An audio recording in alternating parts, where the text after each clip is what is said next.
wabarakatuh. Salam sejahtera dan salam hormat saya untuk tim penilai asesor sertifikasi dosen gelombang pertama tahun 2026. Perkenalkan, nama saya Narsnoli Papertu Englardi, Magister Keperawatan Komunitas. Saya merupakan salah satu dosen di Prodi Ilmu Keperawatan Sekolah Tinggi Ilmu Kesehatan Indonesia yang terletak di Kota Padang. Bapak Ibu sekalian, video ini dibuat dalam rangka pemenuhan salah satu syarat untuk pengajuan sertifikasi dosen angkatan pertama tahun 2026, yaitu terkait pernyataan diri dosen untuk kerja Tridharma Perguruan Tinggi atau PDDD UKT-PT dalam bidang pendidikan ataupun pengajaran.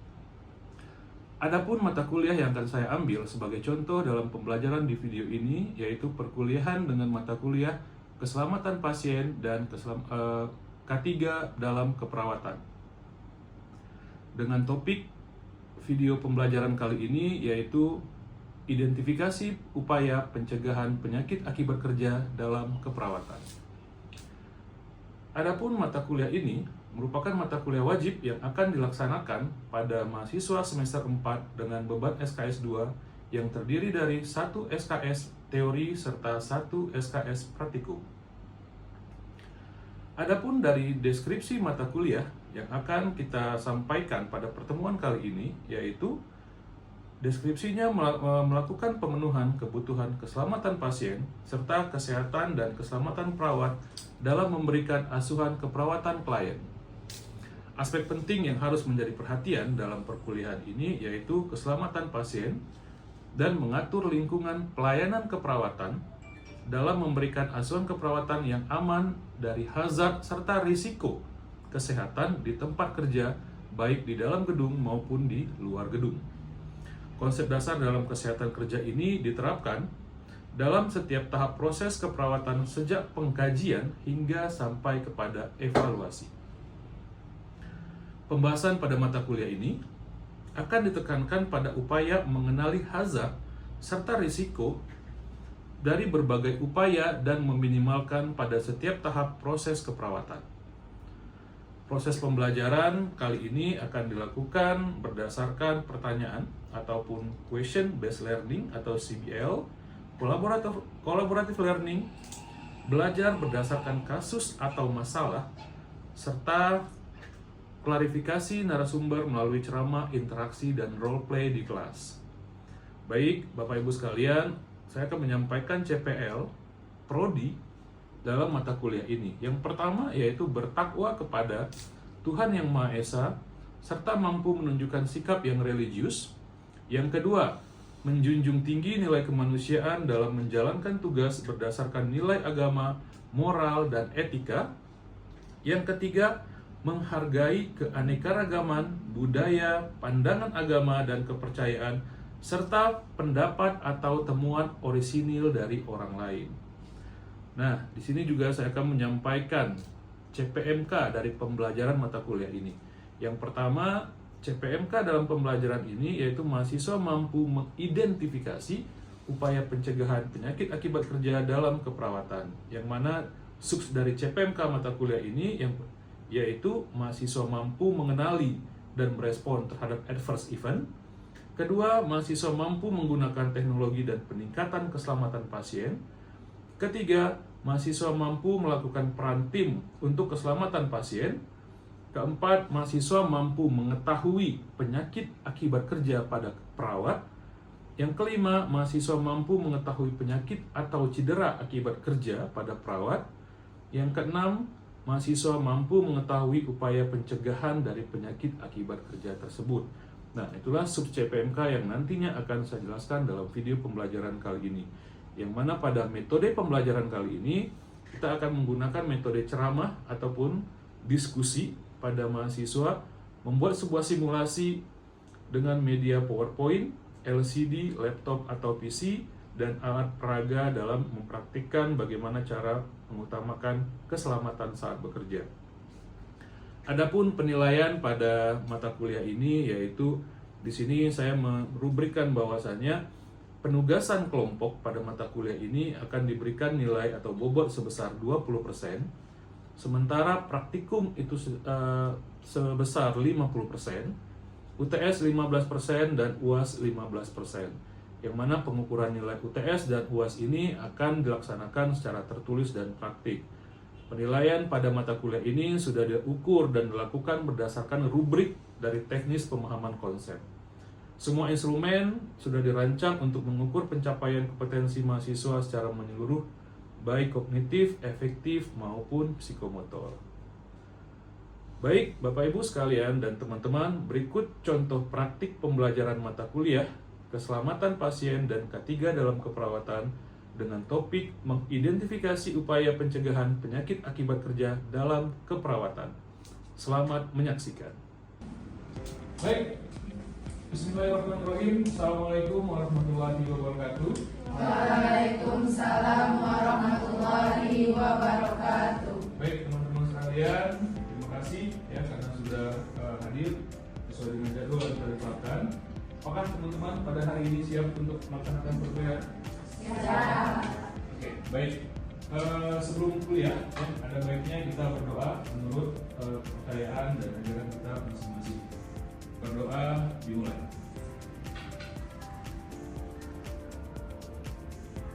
Berdoa selesai. Oke, pada kesempatan kali ini ya, dalam pengajaran kita itu akan membahas terkait mengidentifikasi upaya pencegahan penyakit akibat kerja di rumah sakit. Baik, sebelum kita mulai, di pertemuan sebelumnya kita membahas terkait apa? Penyakit akibat kecelakaan kerja. Oke, baik. Masih ada yang ingat apa itu penyakit akibat kecelakaan kerja? Silakan. Ya, silakan. Penyakit akibat kerja adalah gangguan kesehatan jasmani atau rohani yang disebabkan atau diperparah oleh aktivitas pekerja serta lingkungan. Upaya pencegahannya, emosinya. Oke, silakan. Upaya pencegahan di rumah sakit yang pertama itu menerapkan pencegahan dan pengendalian infeksi seperti menjaga lingkungan kebersihan lingkungan. Yang kedua melakukan kebersihan tangan. Yang ketiga itu menggunakan alat pelindung diri. Yang keempat itu menerapkan etika batuk dan bersih. Yang keempat kelima itu mengelola limbah medis. Oke, baik. Nah, jadi teman-teman ya, sekarang kita akan masuk kepada materi yang kelima dalam pembelajaran kita terkait mengidentifikasi upaya pencegahan penyakit akibat kerja dalam keperawatan. Nah, teman-teman sekalian, capaian pembelajaran mata kuliah dari K3 dan pasien safety ini yaitu nantinya teman-teman harus mampu untuk mengidentifikasi upaya pencegahan penyakit akibat kerja dalam keperawatan. Yang mana sub dari capaian pembelajaran mata kuliah ini, ya, pembelajaran kita pada saat ini, nanti teman-teman mampu mengenali dan merespon terhadap adverse event. Kemudian teman-teman harus mampu menggunakan teknologi dalam peningkatan keselamatan pasien. Teman-teman mampu untuk melakukan peran tim, ya, untuk keselamatan pasien. Kemudian mahasiswa atau teman-teman nantinya mampu untuk mengetahui penyakit akibat kerja khususnya pada perawat di rumah sakit. Kemudian mahasiswa mampu mengetahui penyakit akibat kerja tersebut. Kemudian mahasiswa mampu mengetahui upaya pencegahan penyakit akibat kerja di rumah sakit. Baik, sebelum saya mulai menjelaskan dari materi yang saya sampaikan ini, saya akan memperlihatkan beberapa video terkait promosi dari penyakit akibat kerja pada perawat di rumah sakit. Oke, akan disimak dulu, nanti akan saya sampaikan penjelasannya terkait video yang telah disampaikan ini. Di kalangan industri dan masyarakat, kecelakaan kerja yang terjadi pada seseorang dapat menyebabkan luka, cacat, hingga kematian. Tidak hanya menimbulkan korban jiwa dan kerugian material bagi pekerja atau perusahaan, namun juga merugikan berbagai kalangan yang pada akhirnya akan berdampak pada masyarakat luas. Hasil penelitian di berbagai negara menunjukkan bahwa dunia kerja, perawatan dan kesehatan seperti rumah sakit memiliki tingkat kecelakaan kecelakaan, cedera, dan penyakit yang jauh lebih tinggi jika dibandingkan dari dunia industri. Berdasarkan hasil laporan Dewan Keamanan Nasional atau National Safety Council tahun 2016 menunjukkan bahwa kejadian kecelakaan kerja di rumah sakit 41% lebih besar dibandingkan pekerja industri lainnya. Kasus yang sering terjadi adalah tertusuk jarum suntik, keseleo, sakit punggung, tergores, luka bakar, dan tertular penyakit menular lainnya. Nah, ini diperhatikan ya teman-teman sekalian.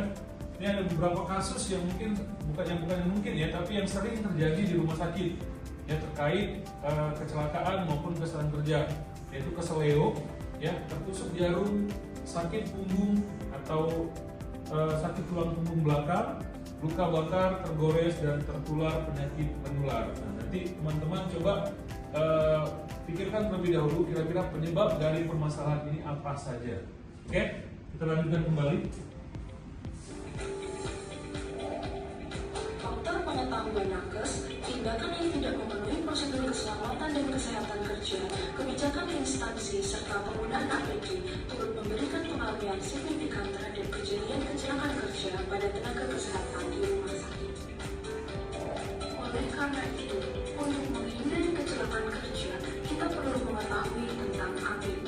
Alat pelindung diri atau APD adalah kelengkapan yang wajib digunakan saat bekerja sesuai bahaya dan risiko kerja untuk menjaga keselamatan pekerja dan orang di sekitarnya. Berikut ini merupakan bentuk-bentuk APD standar yang digunakan oleh tenaga kesehatan di rumah sakit. 1. Penutup kepala atau kap. 2. Masker. 3. Pelindung kepala.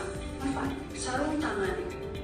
5. Gaun pelindung. 6. Apron. Dan 7. Pelindung kaki.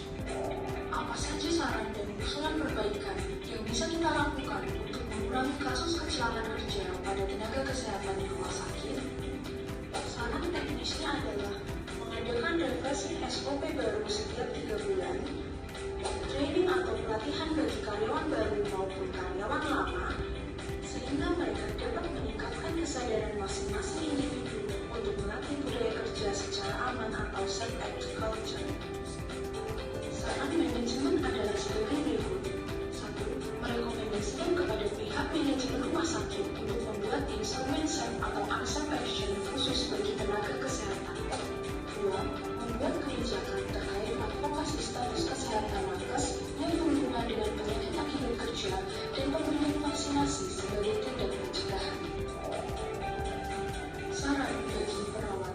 Bagi perawat, agar tetap berupaya meminimalkan faktor-faktor pemungkin dan melukai dirinya dengan meningkatkan pengetahuan melalui seminar, media internet atau buku guna mendapatkan informasi terbaru tentang K3, sehingga dalam menerapkan asuhan keperawatannya selalu memperhatikan budaya kerja K3 secara aman dengan penekanan pada universal precaution.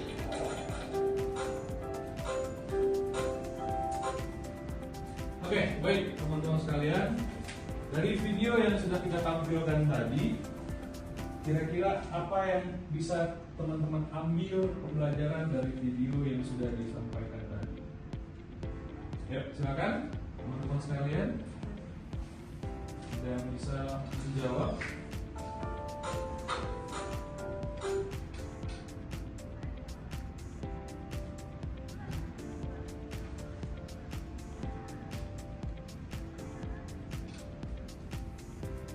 Kira-kira apa yang bisa diambil terkait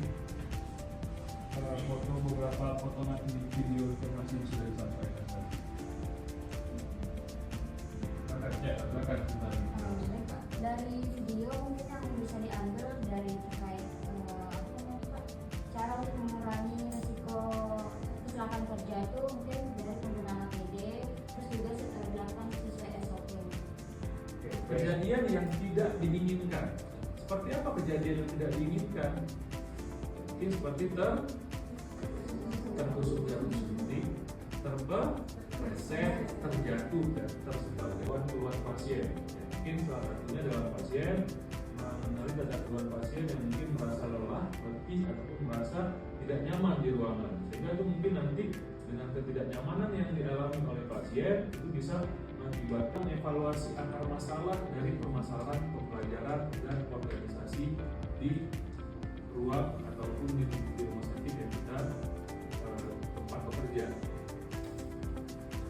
Nah, selain itu teman-teman sekalian, Promit itu mampu untuk mengenali lebih cepat, ya, atau mengambil data lebih cepat dari pasien yang akan kita rawat di rumah sakit tersebut. Kemudian memonitoring atau memantau secara real time bagaimana keadaan pasien yang sedang dirawat, ya, ICU atau ICU, ya.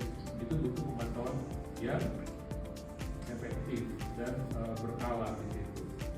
Nah, kemudian teman-teman sekalian, selanjutnya pelaporan insiden. Jadi untuk meningkatkan keselamatan pasien, pelaporan insiden ini harus dilakukan secara cepat, tepat, dan berkala, walaupun dengan masalah-masalah atau insiden yang kecil.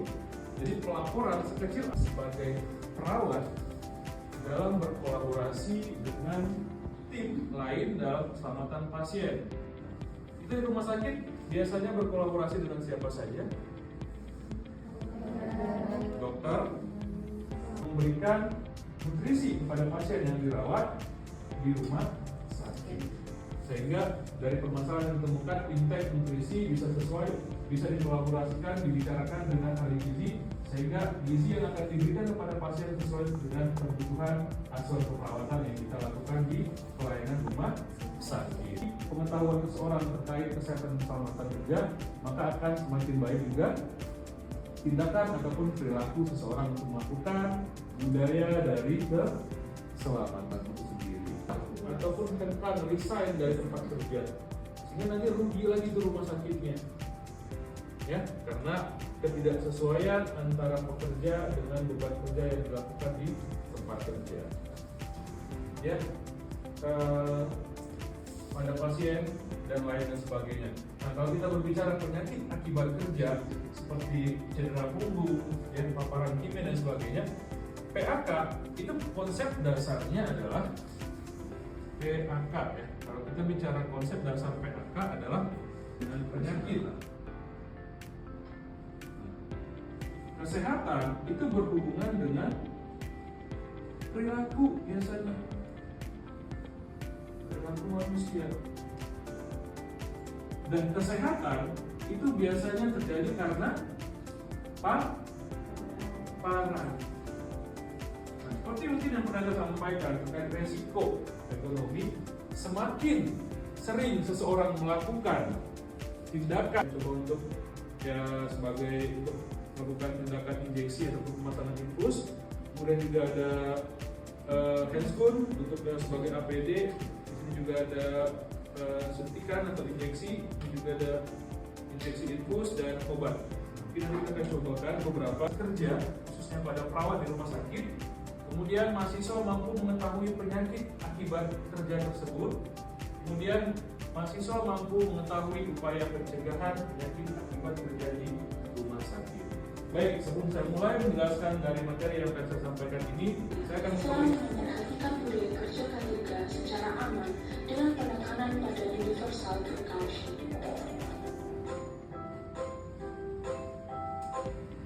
Ya. Nah, kemudian salah satu untuk peningkatan kerja tim adalah komunikasi yang efektif antar tim, ya. Laporan yang baik itu juga menjadi salah satu kunci untuk meningkatkan keselamatan pasien yang sedang dirawat di rumah sakit. Ya, salah satunya melakukan komunikasi SBAR. Ya, dan juga bahwasanya ada beberapa penyakit atau cedera akibat kecelakaan kerja. Yang pertama itu tertusuk jarum. Nah, tertusuk jarum, maka itu jarum. Nah, kira-kira kenapa? Karena maksudnya percaya tangannya. Nah, kira-kira kenapa hal itu dilakukan? Karena kurangnya pendidikan bisa. Oke.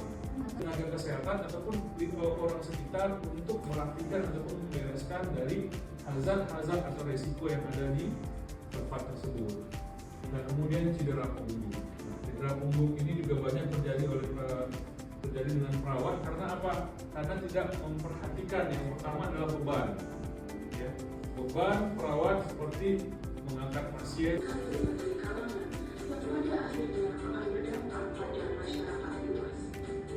Hasil penelitian di berbagai negara menunjukkan bahwa dunia kerja perawatan dan kesehatan seperti rumah sakit memiliki tingkat kecelakaan, cedera, dan penyakit yang jauh lebih tinggi jika dibandingkan dengan dunia industri. Alat pelindung diri atau APD adalah kelengkapan yang wajib digunakan saat bekerja sesuai bahaya dan risiko kerja untuk menjaga keselamatan pekerja dan orang di sekitar. Berikut ini merupakan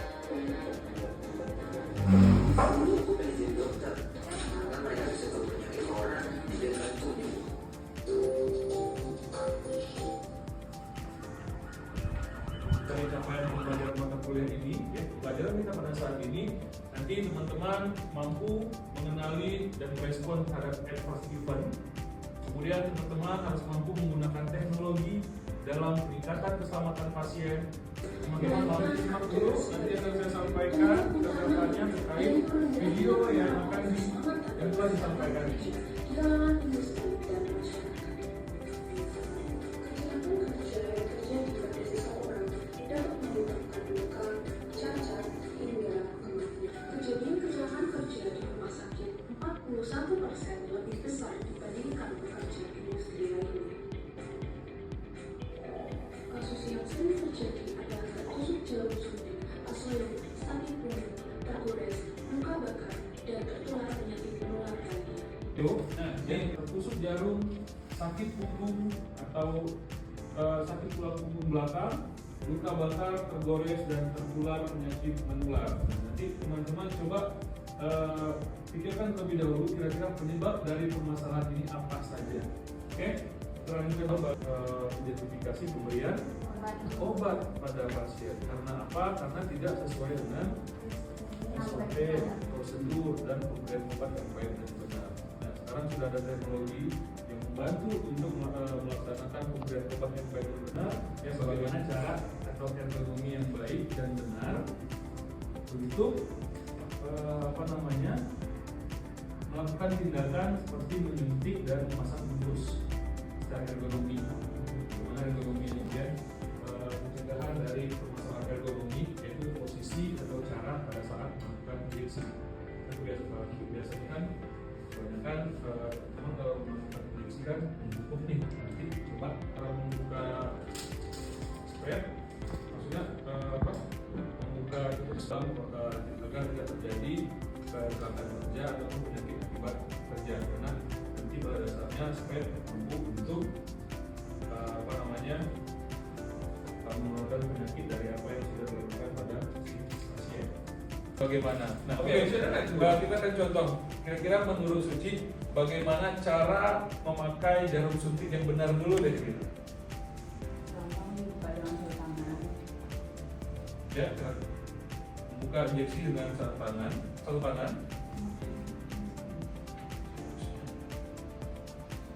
Oke, berarti mengidentifikasi untuk PAK adalah menggunakan alat pelindung diri dengan cara memakai handscoon. Jadi sebelum melakukan tindakan perawat di rumah sakit itu harus memakai handscoon terlebih dahulu, gitu ya, sebagai APD. Oke, cara mungkin bisa diganti aja. Oke.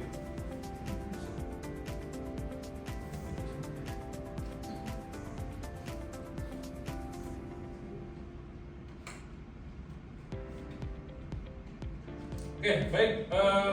Kita anggap aja ya sudah memakai handscoon ya, karena memang handscoonnya nggak ada muat dengan Suci.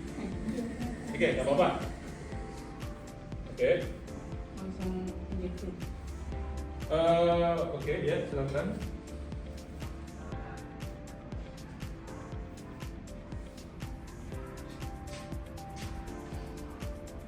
Oke. Setelah itu tekan dengan satu tangan sampai benar-benar tertutup dan dieratkan dengan dua tangan. Nah, jadi jangan pakai satu tangan, jadi tetap ketika dia sudah masuk baru dieratkan dengan dua tangan, baru tangan takut tidak terjadi. Nah, sekarang pertanyaannya, secara postur udah bagus belum tadi? Udah aman nggak si Suci melakukan tindakan posturnya? Mungkin kurang